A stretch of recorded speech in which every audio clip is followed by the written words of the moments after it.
Last week, the United States recognized the President's Day holiday, which falls annually around the birthdays of both President Washington and President Lincoln. And with so much changing during the new Trump administration, including a bid to add President Trump to Mount Rushmore, raising a lot of questions. And it just furthers the conversation of a lot of history that people do not know about. Joining us live via Zoom from Cold, Massachusetts is Brandeis, American and Jewish history professor Jonathan Sarna, the author of the book Lincoln and the Jews, which recently just came out in paperback. Thank you very much for being here.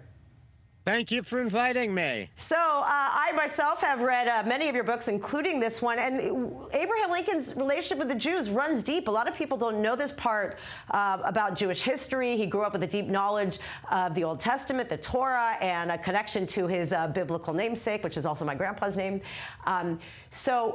Explain why, even then, Isaac Mayer, the Rabbi Isaac Mayer Wise, said that he was the greatest man to spring from mortal loins. Explain, more about his deep connection.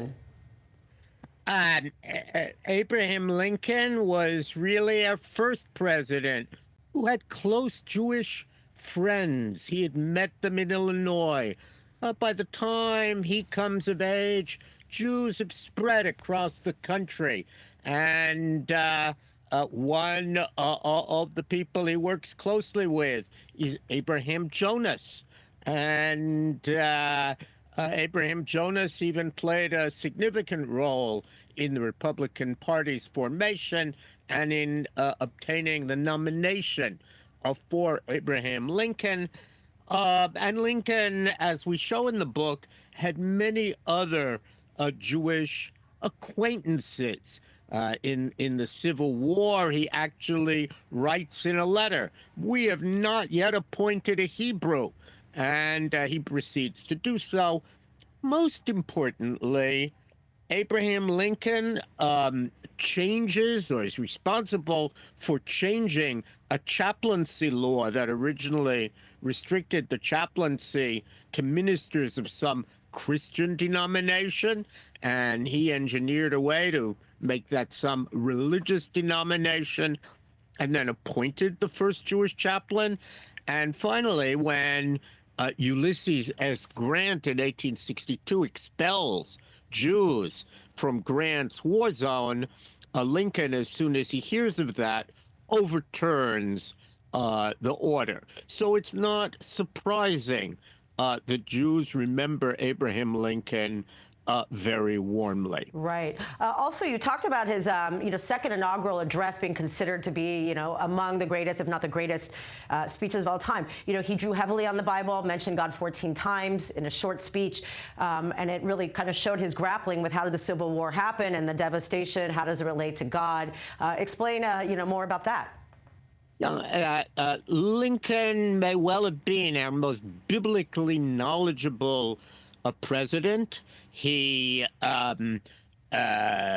studied the Bible at home. That was probably the only book in his house. He knew much of it by heart, and he was trying to understand, how did God permit such a deadly war as the Civil War?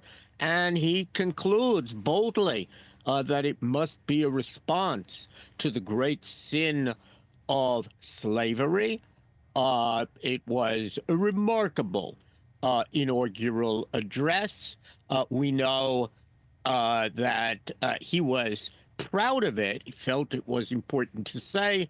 Of course, not long after that, he was assassinated on what for Jews was Friday night of Shabbat Chol HaMoed Pesach, what Christians knew as Good Friday. Wow, it's really crazy to think about that. And also, he had spoken to his wife about wanting to go to the Holy Land. And, the steamship was the greatest, change of the Industrial Revolution. Later, he didn't get there, but Mark Twain later did and whatnot. Very also providential timing to mention that. Yeah, and I think going to the Holy Land for a lot of Americans in second half of the 19th century involved going to the source of spirituality. Lincoln thought maybe some of his questions would be answered there. Mark Twain, as you say, is on the first organized tour of the Holy Land by steam, time certain. I know when I'm going, I know when I'm returning. And he then writes a famous book. Ulysses S. Grant is going to travel to the Holy Land.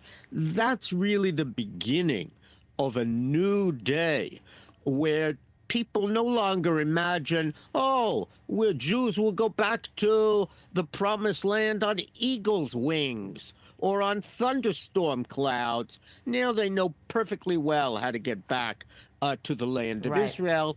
They'll travel by steam. Really incredible. Now let's talk about George Washington, another little-known fact. Unfortunately, he had famous 1790 correspondence with Moses Seixas, who was the founder, one of the founders of the first synagogue on American soil, Toro Synagogue, promising religious freedom. Children of the stock of Abraham, a quote. Being safe under their own fig and vine tree. I mean, really, this is incredible. The letter still exists. Also shows the promise of the United States at that time to be a land for all. Yeah, and the fact that Jews give a letter to Washington when he comes to Newport. He visits there. Jews present a letter which talks about their desire to hear from the president that they will be equal citizens. And George Washington then responds with that famous letter. One of the amazing things about that letter is that Washington adds something the Jews didn't even ask when he says it's not just toleration that Jews can expect in America, because toleration implies that it's by the indulgence of one group that another receives their inherent natural right. Unlike in Europe, where emancipation is often a quid pro quo, Jews have to change or they'll lose their emancipation, Washington dubs it an inherent natural right. Those, of course, cannot be taken away, and no surprise the Jews have considered that letter crucially important. And of course, Washington applies to Jews his favorite biblical verse, comes over and over in his letters about vine and fig tree.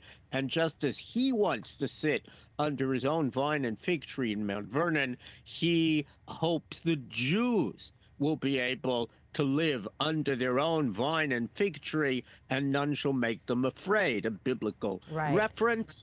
And wow. And the rest is history. Yeah. I wish we had more time, Professor Sarna, but like the rest is history. Look they must be rolling in their graves at what has become of the Jewish experience when they were able to right so many wrongs. That goes back to Peter Stuyvesant in the 1600s that didn't want to let Jews in. So definitely interesting times we're in, and much appreciated, Professor Jonathan Sarna.